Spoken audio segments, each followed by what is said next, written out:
আসসালামু আলাইকুম প্রিয় শিক্ষার্থী বন্ধুরা, কেমন আছো? দূর দূরান্ত থেকে যে ডিস্ট্রিক্ট থেকে আমাদের আরমান ইংলিশ ক্লাস অথবা গ্রিন পেন স্কুল ফলো করছো তাদের অভিনন্দন ও স্বাগতম জানিয়ে দীর্ঘ 1.5 বছর পর আবার তোমাদের সামনে হাজির হয়েছি ইংলিশ গ্রামারের ক্লাস নিয়ে। প্রিয় শিক্ষার্থী বন্ধুরা, আমরা গ্রিন পেন স্কুলের মাধ্যমে অনেক ক্লাস করেছি ইংলিশ গ্রামার সম্পর্কে এবং অনেক আলোচনাও করেছি। যাই হোক, আজকে আমরা যে বিষয়টি আলোচনা করব সেটা হচ্ছে ট্রান্সফরমেশন অফ সেন্টেন্স। এই ট্রান্সফরমেশন অফ সেন্টেন্স আর কনভারসেশন সেন্টেন্সের মধ্যে পার্থক্য কি এটা আমরা জেনে নেই। কনভারসেশন সেন্টেন্স বলতে বুঝি আমরা সেন্টেন্সের সাথে অর্থেরও পরিবর্তন হয়ে যাবে, আর ট্রান্সফরমেশন সেন্টেন্স বলতে আমরা বুঝি সেন্টেন্স পরিবর্তন হবে কিন্তু অর্থের কোনো পরিবর্তন হবে না। এটা একটা important topic, transformation of sentence. এটা 9 থেকে শুরু করে 9-10 থেকে শুরু করে এইচএসসি লেভেল, শুধু এইচএসসি লেভেল না, মেডিকেল ভার্সিটি অ্যাডমিশনের জন্য বা বিসিএস এক্সাম, সামনে যে যারা বিসিএস এক্সাম দিবে, যে কোনো জবের জন্য এই ক্লাসটা খুবই গুরুত্বপূর্ণ। তাই আমরা ক্লাসটা খুবই মনোযোগ সহকারে করার চেষ্টা করব এবং না টেনে ক্লাসটা মনোযোগ সহকারে দেখব, এবং যাদের কোনো অভিযোগ থাকবে তারা অবশ্যই আমাদের সাথে একটা ফোন নাম্বার দেওয়া থাকবে, ফোনে যোগাযোগ করবে এবং কোনো প্রবলেম থাকলে অবশ্যই আমাদের জানাবে। আমরা চেষ্টা করব তোমাদের মন মতো, তোমাদের চাহিদা মতো ক্লাস নেওয়ার জন্য। যাই হোক, আমরা ক্লাস শুরু করছি ট্রান্সফরমেশন অফ সেন্টেন্স। দেখো, ট্রান্সফরমেশন সেন্টেন্স বলতে আমরা বুঝি বিভিন্ন সেন্টেন্সকে পরিবর্তন করা। সেটা হতে পারে সিম্পল, কমপ্লেক্স, কম্পাউন্ড, হতে পারে ভয়েস চেঞ্জ, হতে পারে অ্যাফার্মেটিভ থেকে নেগেটিভ, হতে পারে ডিগ্রি। টোটাল সেন্টেন্সকে আমরা 13 ভাগে ভাগ করেছি তোমাদের বোঝার সুবিধার্থে। এখন এই 13 প্রকার সেন্টেন্স কিভাবে অর্থের উপর ডিপেন্ড করে সেন্টেন্সকে 5 ভাগে ভাগ করা হয় এবং ভাষাগতভাবে 2 ভাগে ভাগ করা, অ্যাক্টিভ অ্যান্ড প্যাসিভ। অর্থের উপর যেটা ডিপেন্ড করে সেটা হচ্ছে assertive, interrogative, imperative, operative, exclamatory. আর ভাষাগত সেটা হচ্ছে অ্যাক্টিভ অ্যান্ড প্যাসিভ। আর পার্থক্যের উপরে সেন্টেন্সকে 3 ভাগে ভাগ করা, সেটা হচ্ছে পজিটিভ, কম্পারেটিভ, সুপারলেটিভ। আর গঠনের উপর ভিত্তি করে সেন্টেন্সকে 3 ভাগে ভাগ করা হয়, সিম্পল, কমপ্লেক্স, কম্পাউন্ড।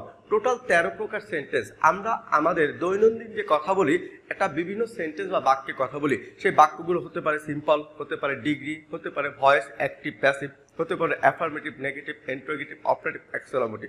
তবে প্রশ্ন, স্যার আমরা আজকে ট্রান্সফরমেশনের কোনটা নিয়ে আলোচনা করব? আমরা আজকে যেটা আলোচনা করব সেটা হচ্ছে ডিগ্রি নিয়ে আলোচনা করব। ডিগ্রি অর্থাৎ এই ডিগ্রির যে ক্লাসটা, এই ডিগ্রিকে আমরা বলি অ্যাডজেক্টিভ। আর অ্যাডজেক্টিভ বলতে কোনো দোষগুণ বোঝায়। সেই অ্যাডজেক্টিভকে 3 ভাগে ভাগ করা হয়, পজিটিভ, কম্পারেটিভ, সুপারলেটিভ। ডিগ্রির ক্ষেত্রে তাহলে আমরা নিশ্চয়ই বুঝতে পেরেছি যে গুরুত্বপূর্ণ একটা টপিক, সেটা হচ্ছে ডিগ্রি। এই ডিগ্রি করতে গেলে আমাদের কি করতে হবে? ডিগ্রি করতে গেলে আমাদের প্রথমে জানতে হবে যে একটা ওয়ার্ডকে, একটা শব্দকে কিভাবে কম্পারেটিভ করা যায়, কিভাবে পজিটিভ করা যায়। এইটা আমরা শিখবো। সাথে সাথে একটা সেন্টেন্সকে কিভাবে পজিটিভ থেকে বা সুপারলেটিভ থেকে বা কম্পারেটিভ থেকে পরিবর্তন করে একটা চেঞ্জ করতে হয়। তাহলে আমরা কথা না বাড়িয়ে চলো আমরা ক্লাস শুরু করছি। প্রিয় শিক্ষার্থী বন্ধুরা, আমরা বোর্ডটা ফলো করি এবং বোঝার চেষ্টা করি যে আসলে ডিগ্রি। আমরা এখন দেখো ডিগ্রি নিয়ে আলোচনা করব। দেখো ডিগ্রি, এই ডিগ্রির আরেকটা নাম হচ্ছে অ্যাডজেক্টিভ।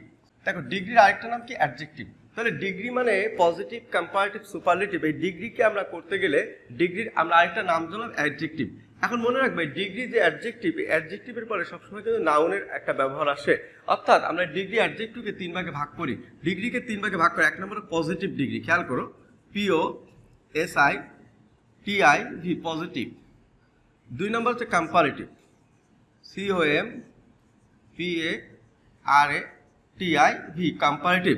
আর 3 নম্বর হচ্ছে সুপারলেটিভ, SUPERLATIV, সুপারলেটিভ। এই ডিগ্রিকে কিন্তু আমরা 3 ভাগে ভাগ করেছি। অর্থাৎ আমরা ছোটবেলা থেকে পড়েছি গুড, বেটার, বেস্ট, টল, টলার, টলেস্ট, স্মল, স্মলার, স্মলেস্ট। এই যে ওয়ার্ডগুলোকে আমরা যখন চেঞ্জ করি সেটাকে ডিগ্রি বলা হয়, অ্যাডজেক্টিভ বলা হয়। যেমন আমরা পজিটিভ বলতে যে ওয়ার্ডটা হচ্ছে মূল, অর্থাৎ যে ওয়ার্ডটা অ্যাডজেক্টিভ, সেই মূল অ্যাডজেক্টিভের ওয়ার্ডটা নিয়ে এটাকে আমরা কম্পারেটিভও করতে পারি, পজিটিভও করতে পারি। যেমন আমরা দেখো যদি লিখি স্মল, SMALL, স্মল, এটা হচ্ছে পজিটিভ ডিগ্রি একটা বৈশিষ্ট্য। স্মল, স্মল মানে ছোট।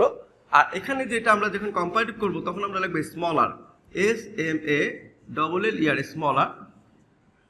যখন আমরা সুপারলেটিভ করবো তখন আমরা লিখবো স্মলেস্ট, SMALLEST, স্মলেস্ট। প্রিয় শিক্ষার্থী বন্ধুরা, দেখো এখানে আমরা স্মল থেকে স্মলার এসেছে আর স্মলার থেকে স্মলেস্ট এসেছে। তাহলে আমরা এখানে বুঝতে পারছি যে কোনো ওয়ার্ডের শেষে ER যুক্ত করি যদি, আবার EST যুক্ত করলে, ER যুক্ত করলে হয়ে যায় কম্পারেটিভ, আবার EST যুক্ত করলে হয় সুপারলেটিভ। কিন্তু প্রশ্ন, সব ওয়ার্ডের সাথে কি ER যুক্ত করলে কম্পারেটিভ হবে? না, কিছু কিছু ব্যতিক্রম আছে, সেটা নিয়ে আমরা একটু আলোচনা করব। আমরা যেহেতু ডিগ্রি নিয়ে আলোচনা করছি, এটা পারফেক্টলি যদি আমরা শিখতে পারি বা বুঝতে পারি, তাহলে আমাদের কি হবে, আমাদের যে কোনো গ্রামার আমরা ডিগ্রি আসলে আমরা করতে পারবো। এছাড়া ডিগ্রিটা যদি ভালোভাবে আমরা করি বা বুঝি, সেন্টেন্স কারেকশনের জন্য এই ডিগ্রিটা খুবই ইম্পর্টেন্ট বলা যেতে পারে। তাহলে এখন দেখো, যে ওয়ার্ড শব্দটা একবার উচ্চারণ হয় তার সাথে ইয়ার যুক্ত করলে হয়ে যাবে কম্পারেটিভ, আর ইএসটি যুক্ত করলে হয়ে যাবে সুপারলেটিভ। যেমন স্মল একবার উচ্চারণ হয়েছে, যেমন টল, টল, এই টলের সাথে ইয়ার যুক্ত করি টলার, আর যদি ইএসটি যুক্ত করি টলেস্ট, তাহলে এটা একবার উচ্চারণ হয়েছে। তাহলে বোঝা গেল স্যার, যে ওয়ার্ডের সাথে একবার উচ্চারণ হয় সেই ওয়ার্ডের শেষে যদি আমরা ইয়ার যুক্ত করি হয়ে যাবে কম্পারেটিভ, আর যদি ইএসটি যুক্ত করি তাহলে হয়ে যাবে সুপারলেটিভ। তাহলে আমরা ডিগ্রি জাস্ট ওয়ার্ডটা পরিবর্তন করা শিখতে হবে আগে, তারপর ডিগ্রি পরিবর্তন। তো এই ওয়ার্ডটা আমরা শিখতে গেলে আরেকটু পিছনে চলে যাচ্ছে। কিছু কিছু ওয়ার্ড আছে যার সাথে ইয়ার যুক্ত করলে কম্পারেটিভ হবে না, বা ইএসটি যুক্ত করলেও সুপারলেটিভ হবে না। সেই ওয়ার্ডগুলো একবার না 2 থেকে 3 বার, 2 এর অধিক যদি উচ্চারণ করতে প্রয়োজন হয়, সেটা আমি এক্সাম্পলের মাধ্যমে বোঝানোর চেষ্টা করছি। একটু মনোযোগ দাও। এবং এই ওয়ার্ডগুলো যদি আগে না শিখি, আমরা ডিগ্রি পারলেও কিছু কিছু ডিগ্রিতে আমরা এই ওয়ার্ডগুলো পরিবর্তন যদি না করতে পারি, তাহলে আমরা ডিগ্রি শেখাটা ব্যর্থ হয়ে যাবে। এই জন্য ওয়ার্ডগুলো পরিবর্তন করে আগে শিখছি। পজিটিভ থেকে কিভাবে কম্পারেটিভ করা যায়, কম্পারেটিভ থেকে কিভাবে সুপারলেটিভ করা যায়। তাহলে আমরা আরেকটু রিপিট করছি তোমাদের বোঝার জন্য। স্যার, তাহলে এখানে যে প্রশ্ন দাঁড়াচ্ছে, যদি কোনো ওয়ার্ড বা যদি কোনো শব্দ একবার উচ্চারণ হয় তার সাথে আমরা ইয়ার যুক্ত করব, আর যদি দেখি এই কম্পারেটিভ হয়ে যাবে, আর যদি ইএসটি যুক্ত করি সুপারলেটিভ হয়ে যাবে। কিন্তু একের বেশি, 2 বা 2 এর অধিক যদি ওয়ার্ডটা উচ্চারণ করতে শব্দ প্রয়োজন হয়, তখন আমরা কিভাবে কম্পারেটিভ করবো একটু দেখি, মনোযোগ দিই। দেখো, যেমন আমি যদি এখানে লিখি IMPOR পর TANT, ইম্পর্টেন্ট। দেখো, এই যে ওয়ার্ডটা, আমরা কিন্তু এই ওয়ার্ডটা সবাই পরিচিত, ইম্পর্টেন্ট। এই ইম্পর্টেন্ট উচ্চারণ করতে 3 বার আসছে, ইম্পর্টেন্ট। এখন যদি এর আগে ইয়ার, লাস্টে যদি ইয়ার যুক্ত করলে হবে না, অর্থাৎ যে ওয়ার্ডটা উচ্চারণ করতে গেলে 2 বা 3 এর অধিক লাগে, অর্থাৎ সিলেবল লাগে, সেগুলোকে আমরা বলি মোর ইম্পর্টেন্ট। তাহলে এই যে ইম্পর্টেন্ট, অথবা যদি লিখি BEAU, বিউটিফুল, একটু মনোযোগ দিয়ে, বিউটিফুল, এটা কিন্তু আমরা 3 বার আসছে। তাহলে এখানে আমরা ইয়ার যুক্ত করলে হবে না, এখানে ইএসটি যুক্ত করতে হবে। এখানে দেখো বিউটিফুল, ঠিক একে যদি আমরা লিখি অডিয়া, দেখো AUDA, অডাসিয়াস, CIOUS, অডাসিয়াস, এই জায়গায় হচ্ছে অডাসিয়াস। তো অডাসিয়াস যখন আমরা লিখবো, তখন আমরা কিন্তু এখানে ইয়ার যুক্ত করলে হবে না, বা ইএসটি যুক্ত করলে হবে না। তাহলে আমরা পরিষ্কার বুঝতে পারলাম যে ওয়ার্ড একবার উচ্চারণ করতে করা লাগে, যে ওয়ার্ডটা একবার উচ্চারণ করার দরকার। যেমন আমরা যদি টল বলি, টলার, টলেস্ট, ঠিক আছে, এটা মেনে নিচ্ছি স্যার। কিন্তু যখন যে ওয়ার্ডগুলো একটু বড়, ওয়ার্ডগুলো উচ্চারণ করতে গেলে 2 বা 3 এর বেশি আমাদের ওয়ার্ড শব্দ প্রয়োগ করতে হয়, তখন আমরা তার আগে মোর যুক্ত করব। তাহলে এই জায়গায় যদি মোর যুক্ত করি, MORE, মোর, তাহলে হয়ে যাবে কম্পারেটিভ। আর যদি মোস্ট যুক্ত করি হয়ে যাবে কি সুপারলেটিভ। প্রিয় শিক্ষার্থী বন্ধুরা, আমরা নিশ্চয়ই ওয়ার্ডটা ক্লিয়ার বুঝতে পেরেছি।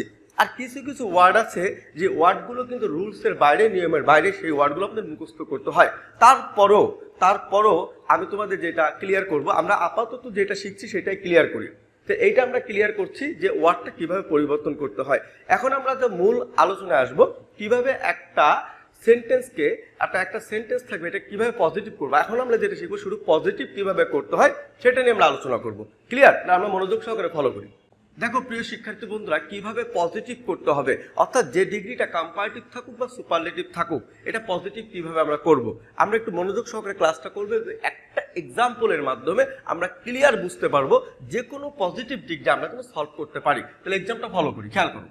প্রিয় শিক্ষার্থী বন্ধুরা, আমরা বোর্ডে একটা সেন্টেন্স লিখেছি, একটু মনোযোগ সহকারে পড়ি। এবং এই সেন্টেন্সটা শুধুমাত্র ডিগ্রি করলে হবে না, আমরা এই সেন্টেন্সের সাথে কি কি সম্পর্ক আছে আমরা ক্লিয়ার বোঝার চেষ্টা করি। একটু মনোযোগ দিই। দেখো, English is one of the, এই যে ওয়ান অফ দি যে কথাটা আছে, এটা কিন্তু আমাদের মেন একটা ইম্পর্টেন্ট টপিক।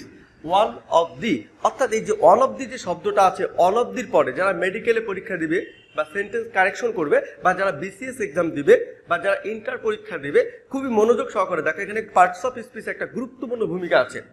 ওয়ান অফ দির পরে যে শব্দটা, সেটা হচ্ছে অ্যাডজেক্টিভ। প্লিজ এটুকু যদি না বোঝো তাহলে কিন্তু অনেকটাই পিছনে চলে যাবা।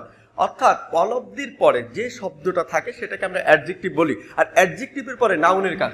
একটু মনোযোগ দেই, এই অ্যাডজেক্টিভ পরে সেটা নাউন। তবে এখানে একটা মজার একটা বিষয় আছে, প্লিজ একটু মনোযোগ দেই। দেখো অনবদির পরে যেটা সেটাকে অ্যাডজেক্টিভ, প্লিজ মনোযোগ দাও, কারণ এর পরের আলোচনা আমি কিন্তু বলবো অ্যাডজেক্টিভের পরের অংশ লিখতে হবে। তাহলে অ্যাডজেক্টিভ কোনটা? রিচেস্ট। এখন বলো তো এই রিচেস্টটা কি পজিটিভ না কম্পারেটিভ না সুপারলেটিভ? তো অবশ্যই সুপারলেটিভ, কারণ এখানে ইএসটি আছে। Rich, richer, richest. আমরা একটু আগে যে জিনিসটা শিখেছি তার একটু প্রমাণ দিলাম, যেটা উচ্চারণ করতে একবার প্রয়োজন হয় সেটা কি তার সাথে আমরা ইয়ার যুক্ত করলে হয়ে যায় কম্পারেটিভ, আর যেটা উচ্চারণ করতে একবার সেটা ইএসটি যুক্ত করলে হয়ে যায় সুপারলেটিভ। কিন্তু যে ওয়ার্ডগুলো উচ্চারণ করতে গেলে দুই বা দুইয়ের বেশি শব্দ লাগে, উচ্চারণ করতে প্রয়োজন হয়, সেখানে আমরা মোর বা মোস্ট যুক্ত করে কম্পারেটিভ বা সুপারলেটিভ করব। এটা কিন্তু আমরা আলোচনা করেছি। তাহলে এখন আমরা ক্লিয়ার বুঝি, অনবদির পরে যেটা সেটাকে অ্যাডজেক্টিভ, সেটা আমরা এডি যে এটা দিয়ে প্রমাণ করছি অ্যাডজেক্টিভ। আর এখানে নাউন, তবে নাউনটা পি দিয়ে প্লুরাল। দেখো অবশ্যই অবশ্যই মনোযোগ সহকারে, অবশ্যই অবশ্যই অবশ্যই অবশ্যই মনোযোগ সহকারে তোমরা একটু বোঝার চেষ্টা করো। দেখো এখানে যে অ্যাডজেক্টিভ আছে, অ্যাডজেক্টিভ পড়বে, নাউনটা কিন্তু প্লুরাল হবে। একটু মনোযোগ, এস আছে, একটু মনোযোগ দাও। যদি কোনো টিচার অনবদির পরে অ্যাডজেক্টিভটা সিঙ্গুলার লেখে তাহলে এটা ভুল, অর্থাৎ এটা লেখা যাবে না। যে সেন্টেন্সের মধ্যে অনবদি থাকবে, অনবদির পরে অ্যাডজেক্টিভের পর নাউনটা সিঙ্গুলার হয় না, কখনোই হয় না, প্লুরাল হয়। এটা একটু মনোযোগ সহকারে ফলো করবে, কারণ সেন্টেন্স কারেকশনের জন্য এটা কিন্তু প্রয়োজন হতে পারে। তাহলে এখানে ল্যাঙ্গুয়েজের সাথে এস লিখছি, ল্যাঙ্গুয়েজেস ইন দ্য ওয়ার্ল্ড। এখন আসো আমরা এখানে শিখলাম অনবদির পরে অ্যাডজেক্টিভ থাকে, অ্যাডজেক্টিভের পরে কি থাকে? নাউন থাকে। নাউনটা সিঙ্গুলার হবে না, হবে প্লুরাল। এখন আসে এটাকে আমরা পজিটিভ করব। কি করব? পজিটিভ করব। তো প্রিয় শিক্ষার্থী বন্ধুরা, আমরা একটু মনোযোগ দেই কিভাবে পজিটিভ করব, আমরা টেকনিকটা একটু ফলো করি। খেয়াল করুন, প্রথমে আমরা স্টেপ 1, এই স্টেপ 1-এ পারি আর না পারি ভ্যারি ফিউ লিখবো। কি লিখবো? VERY, very few, FEW, very few. একটু মনোযোগ দিয়ে দেখো, এই ভ্যারি ফিউটা কেন লিখেছি একটু ফলো করো। এই ভ্যারি ফিউটা লিখেছি অনবদির কারণে। সব ক্ষেত্রে ভ্যারি ফিউ লেখা যাবে না, শুধুমাত্র অনবদি যদি থাকে, ওয়ান অফ দি থাকে, তাহলে আমরা পারি আর না পারি, বুঝি আর না বুঝি, প্রথমেই ভ্যারি ফিউ লিখবো। ক্লিয়ার? এখন দেখো ভ্যারি ফিউ লেখার পরে আমরা স্টেপ 2-তে চলে যাব। স্টেপ 2, দেখো স্টেপ 2-তে অ্যাডজেক্টিভের পরে যা থাকবে, অ্যাডজেক্টিভের পরে যা থাকবে সব স্টেপ 2-তে লাগবে। কি আছে একটু ফলো করো। Languages, LANGUAGES, languages in the world, in the world. প্রিয় শিক্ষার্থী বন্ধুরা, আমরা কিন্তু মনোযোগ সহকারে বোঝার চেষ্টা করছি। ডিগ্রিটা কঠিন কিছু না।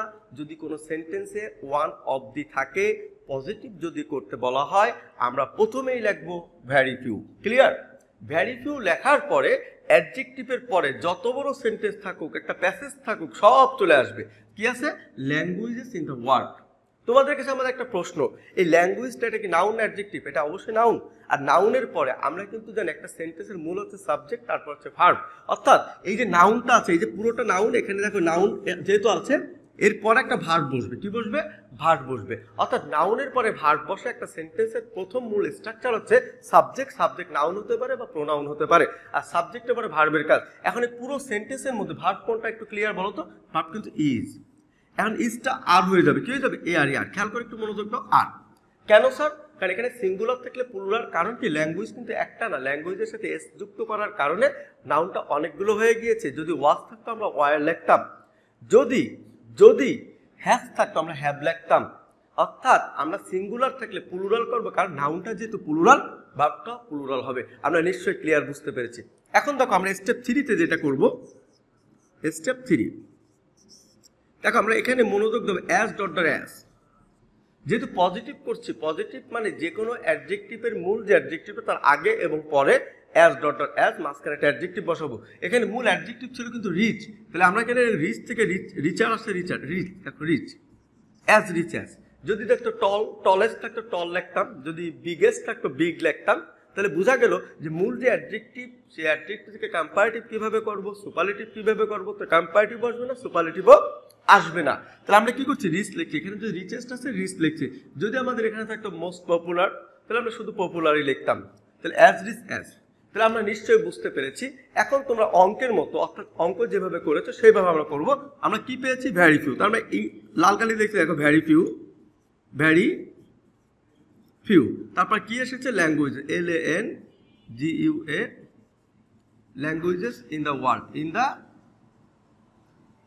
ওয়ার্ল্ড।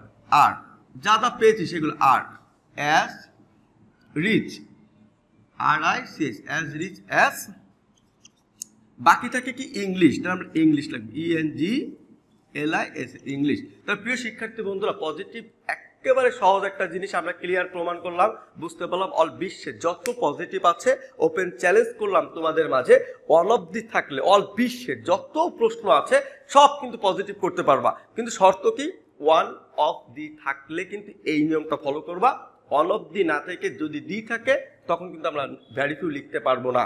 কি লিখবো পরবর্তী ক্লাসের মাধ্যমে আমরা আলোচনা করব। এই পরবর্তী লেকচার ফলো করার জন্য তোমাদের অভিনন্দন জানাচ্ছি এবং অবশ্যই তোমরা আমাদের চ্যানেলে যারা নতুন এসেছো তারা আমাদের চ্যানেলটা যদি ভালো লাগে সাবস্ক্রাইব করবে, আমাদের পাশে থাকবে নতুন নতুন কিছু আপডেট পাওয়ার জন্য। আল্লাহ হাফেজ, পরবর্তী ক্লাসে দেখা হবে।